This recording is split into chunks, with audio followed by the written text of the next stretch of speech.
O delegado Renato Cupolilo Gentili, da Delegacia de Meio Ambiente, da Superintendência da Polícia Federal no Rio de Janeiro. Exatamente. A investigação ela começou há aproximadamente um ano, tá, a partir da prisão em flagrante realizada na casa de uma influenciadora digital, onde foram apreendidos macacos pregos, e a partir de então a investigação se desenvolveu a tal ponto de ser identificada uma organização criminosa realmente voltada à prática da caça ilegal de animais silvestres, em especial macacos pregos e araras também. E essa organização criminosa, que era chefiada por um bombeiro militar,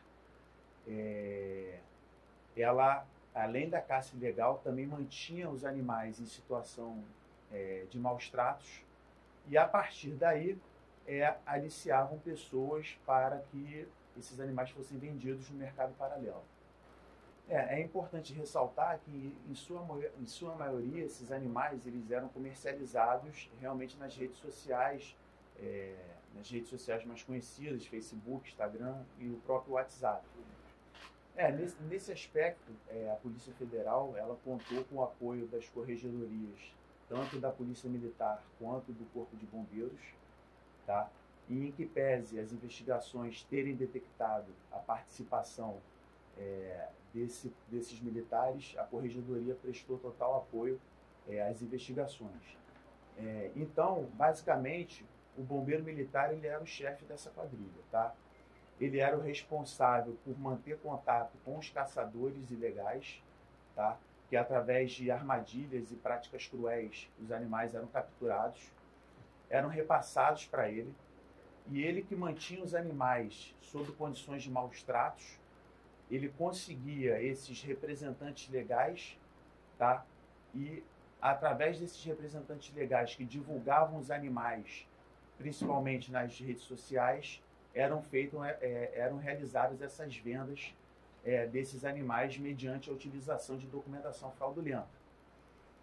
Por sua vez, o policial militar envolvido, e mais uma vez eu ressalto aqui a colaboração da Corregedoria da Polícia Militar junto à Polícia Federal, ele, à época dos fatos, ele atuava no CEPAM, né, que é a Polícia Ambiental.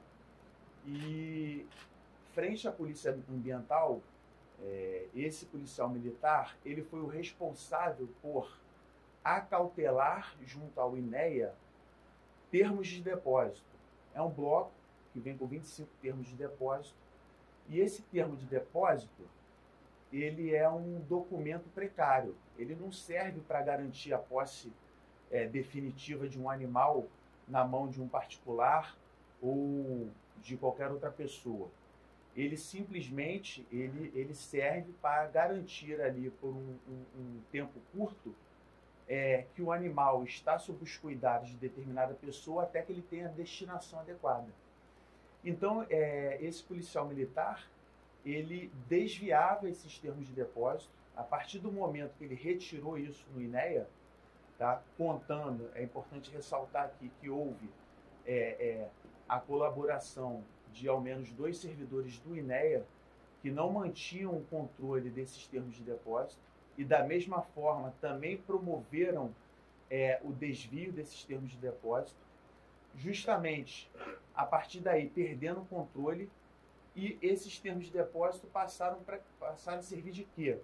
Passaram a servir como uma forma de esquentamento desses animais que não eram provenientes de criadouros autorizados, eram animais caçados, retirados da natureza e sem nenhum tipo de certificado de origem, sem nenhum tipo de registro no IBAMA, e justamente esse termo de depósito era utilizado para maquiar esses animais na posse desses receptadores. E esse policial militar, que à época atuava no CEPAM, junto com esses 2 servidores do INEA, que atualmente estão exercendo suas funções junto à Prefeitura de Itaboraí, eles foram responsáveis por desviar esses termos de depósito, que foram retirados em nome deles mesmos, para justamente forjar a posse ilegal de animais caçados e retirados ilicitamente da natureza na mão desses receptadores. Justamente, dentro da quadrilha, nós conseguimos também identificar que houve a participação de ao menos uma universitária, tá, de uma aluna de veterinária, e ao menos a participação de 2 médicos veterinários. Tá? A função dessa aluna de veterinária e desses 2 médicos era justamente promover a chipagem desses primatas, especialmente o macaco, que como eles não eram de criadouros autorizados, eles eram retirados da natureza, eles não possuíam a certidão de nascimento, a origem, qual era a procedência desse animal. Então, esses 2 veterinários e essa aluna, eles simplesmente, assumindo o risco de tão pouco procurar saber a origem, a procedência desses animais, eles chipavam, que a partir daí esses animais passavam a ter uma numeração que servia para atestar uma origem fraudulenta de um animal que era retirado da natureza e não era proveniente de um criador autorizado. Até o momento, o que nós temos na investigação é que essa quadrilha ela é muito complexa, muito ampla, tá? E esses animais eles têm sido capturados em diversas localidades do Brasil. Inclusive nós já apreendemos animais que sequer eles existem aqui na região, aqui no estado do Rio de Janeiro, são provenientes de outros estados e alguns animais sequer são aqui do Brasil. Tem algum estado que você possa citar? Bahia, Espírito Santo. Em sua maioria, esses animais, logo após eles serem caçados e colocados sob situação de maus tratos, intensificava ainda mais o sofrimento desses animais, porque eles eram transportados em condições degradantes, dentro de veículos, presos, sem alimentação, na maioria das vezes maltratados, em malas, às vezes até escondidos mesmo no motor mesmo do carro, ou enchendo o veículo todo de animais e contando com a sorte, né? Sob forte influência de calor, sem água, sem alimentação, realmente o transporte era feito de forma terrestre. Sim, a nossa delegacia aqui de meio ambiente, ela já, inclusive, há pouco tempo, ela fez uma ação, tá?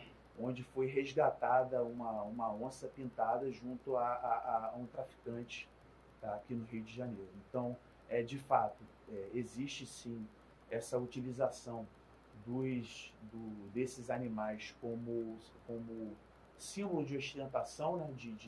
de traficantes, mas em sua maioria das vezes esse mercado clandestino ele é alimentado porque existem pessoas, inclusive pessoas com conhecimento, que procuram adquirir esses animais de forma ilegal e sem a consciência de que macaco, arara, animal silvestre não é pet.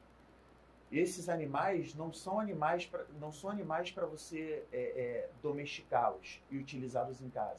Esses animais é para estarem livres na natureza, sob pena até de trazer doenças e contaminações junto à população. Esses animais, pelo que a nossa investigação já descortinou, eram vendidos no mínimo por 20 mil, podendo chegar a 120 mil, a depender da espécie, que haviam espécies ameaçadas de extinção, tá?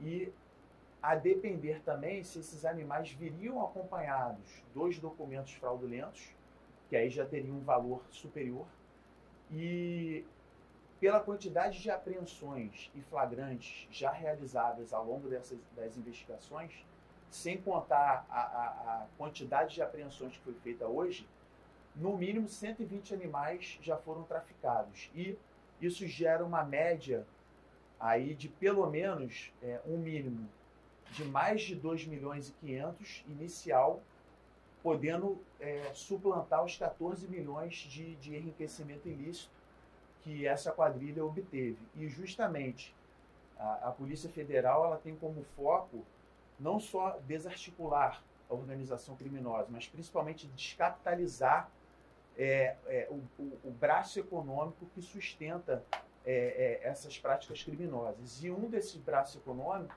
é justamente os adquirentes, que muitas das vezes, de forma voluntária e consciente, adquirem animais raptados da natureza de forma clandestina, subsidiados com documentação fraudulenta, o que pode gerar a configuração do crime de receptação.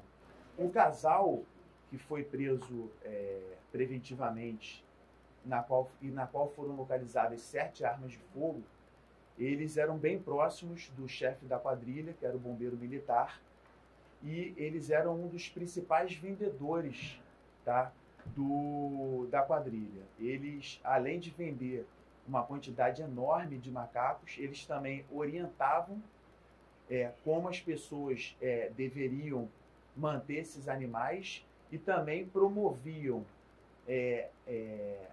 a chipagem desses animais, causando maus tratos nos animais, porque eles não tinham nenhum tipo de técnica e realizavam a inserção desses chips nos animais, causando severos maus tratos e sofrimento aos bichos. Então, eu queria que você detalhasse um pouco mais esses maus tratos, assim, de uma maneira geral, a que tipo de maus tratos eles eram submetidos. Eu vou dar alguns exemplos. Seguindo a linha da chipagem, como por exemplo, os 2 alvos que foram presos preventivamente, o casal, eles não têm formação nenhuma em veterinária. Eles realizavam a chipagem na marra mesmo, enfiavam um chip no animal de forma forçada. Os animais gritavam, nós temos vídeos com os animais gritando, sofrendo bastante. Outra forma de maus tratos era a ausência de alimentação adequada, os animais não tinham água, ficavam largados no tempo. A própria sorte, essa é a verdade.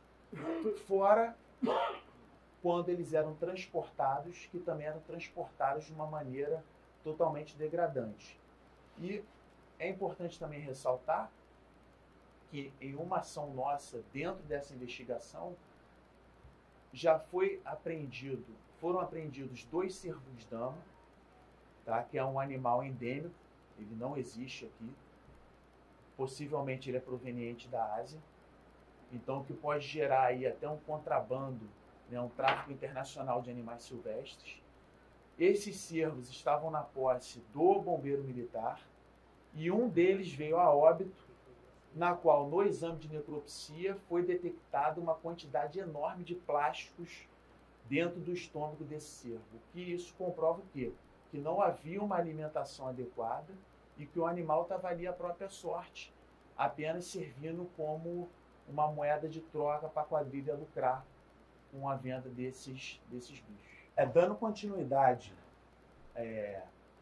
aos maus tratos, aos exemplos de maus tratos, a gente pode até confirmar que isso acontecia de forma repetida, porque na ação de hoje foi apreendido um pônei dentro de um trailer minúsculo, numa casa que estava em construção, com uma quantidade enorme de sujeira, materiais de construção, e esse pônei ele estava dentro de um trailer, largado à própria sorte, numa situação totalmente degradante, um trailer onde o animal mal conseguia se movimentar.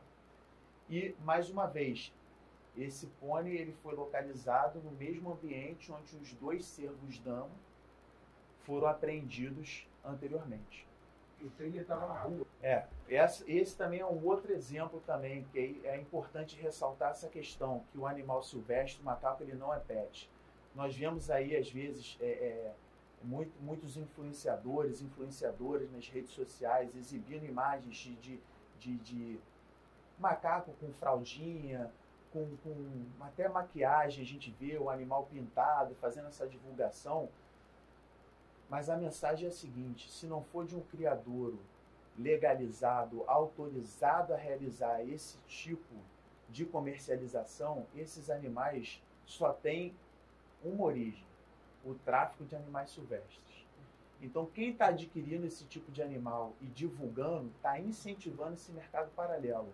E ainda está sob o risco de responder não só pelos crimes ambientais, mas pelo crime também de receptação, caso não entregue os animais e colabore com as investigações junto à Polícia Federal. Esses animais vão para onde agora? A maioria dos animais, eles são destinados ao CETAS, tá? Que é o Centro de Tratamento, que faz toda a triagem do animal, até porque, como eu ressaltei, esses animais podem trazer doenças para a sociedade. Então, esses animais é feita uma triagem lá no CETAS para ver se eles vão poder ser reintroduzidos à sociedade ou não. Ou se vão ser destinados a um zoológico posteriormente. Já os animais que foram apreendidos hoje, em razão da grande quantidade de animais que foram detectados, que foram apreendidos, será necessário realizar um alinhamento junto ao IBAMA e ao INEA para verificar o momento mais oportuno para dar destino a esses animais. Enquanto isso, os animais permanecem sobre um termo de depositário fiel, na qual a Polícia Federal consegue exercer o controle desses animais que ainda aguardam a destinação. Esse animal... Esses animais, geralmente, o mais caro é o que está em extinção. A gente pode citar aí, por exemplo, o macaco prego de crista, também tem o macaco de ouro, né? Macaco mão de ouro, saimiri. Mas isso tudo vai depender de um somatório de fatores. Se a venda é realizada só do animal ou se é do animal com os documentos fraudulentos. Hoje foram quantos animais apreendidos? Mais de 20. Mais de 20. Olha, em sua minoria, as pessoas não tinham conhecimento. Ou, melhor dizendo, na maioria das vezes as pessoas têm conhecimento que esses animais eles são provenientes de caça ilegal. Isso porque, para começar, não provém de um criador autorizado. A documentação é negociada por fora da venda do animal. E a documentação ela é fraudulenta. Então, dificilmente quem está adquirindo esse tipo de animal não tem o conhecimento que esse animal provém de um mercado paralelo. E um mercado que, hoje em dia, já existem estudos e divulgação que é considerado o terceiro maior mercado ilícito de crimes, na qual gera enriquecimento para traficantes e organizações criminosas, perdendo apenas para o tráfico de drogas e de armas. Essa venda era só feita através de redes sociais? Em sua maioria por redes sociais, mas, por exemplo, no caso... Por exemplo, não tem. Esses animais também são vendidos para as feiras, tá? Mas, a grosso modo, a nossa investigação detectou que a maioria das vendas eram feitas em redes sociais. Por quê? Muitas pessoas mais abastadas, elas procuram esse tipo de compra e venda nas redes sociais. Elas dificilmente vão até uma feira no lugar mais perigoso para tentar negociar um tipo desse animal. Às vezes encaminham um despachante, alguém para procurar arrumar um animal. Mas também, além do grosso modo ser via internet, também é importante mencionar que os médicos, os dois médicos envolvidos e a aluna de veterinária, assim como o casal que foi preso preventivamente, eles também indicavam pessoas que os procuravam. Então, algumas pessoas iam até determinada veterinária, iam procurar algum auxílio junto a essa aluna de veterinária. Ela mesma já fazia a indicação, eu consigo um animal assim, eu tenho como conseguir a documentação. Então, assim, apesar da maior quantidade de compra e venda clandestina ocorrer através das redes sociais, também existia esse contato direto, feito pelos demais integrantes da quadrilha, buscando justamente potenciais adquirentes no mercado. Então, é interessante aqui fazer uma distinção. Tá? Primeiro, as pessoas que supostamente dizem que adquiriram um animal de boa fé, eles precisam entregar os animais, comparecer aqui à Polícia Federal, à Delegacia de Meio Ambiente, entregar os animais e colaborar, prestar os devidos esclarecimentos junto à Delegacia aqui de Meio Ambiente. Caso contrário, a posse ilegal desses animais pode configurar o crime de receptação, o que vai gerar a realização de uma prisão em flagrante, caso haja uma atuação da Polícia Federal na casa dessas pessoas. Então, é importante deixar claro o seguinte: quem realmente está agindo de boa fé, compareça aqui, realize a entrega do animal e preste os devidos esclarecimentos, sob pena de ser preso em flagrante delito. Os 20 endereços referem-se a integrantes da organização criminosa. A ação da Polícia Federal, através da Delegacia de Meio Ambiente, nesse primeiro momento, é buscar desarticular a organização criminosa e prender as lideranças, para justamente cessar que essa comercialização ilícita e descontrolada continue ocorrendo. Então, essa ação inicial da Polícia Federal buscou o quê? Desarticular os integrantes da quadrilha. E os 20 mandados de busca e apreensão foram cumpridos em endereços diversos de integrantes da quadrilha. Não só do bombeiro, não só do policial militar ou dos servidores à época do INEA, mas sim de toda a quadrilha. Claro que, a partir de hoje, outras provas já foram obtidas, não é possível ser revelado nesse momento, mas as investigações elas vão continuar, para que daqui para frente nós venhamos a buscar a recuperação, tá? A recuperação desses valores que estão sendo lavados a partir de então e justamente descapitalizar a ação dessa organização criminosa. Então, no primeiro momento, a gente buscou o quê? Desarticular a quadrilha, prender as lideranças e angariar mais provas.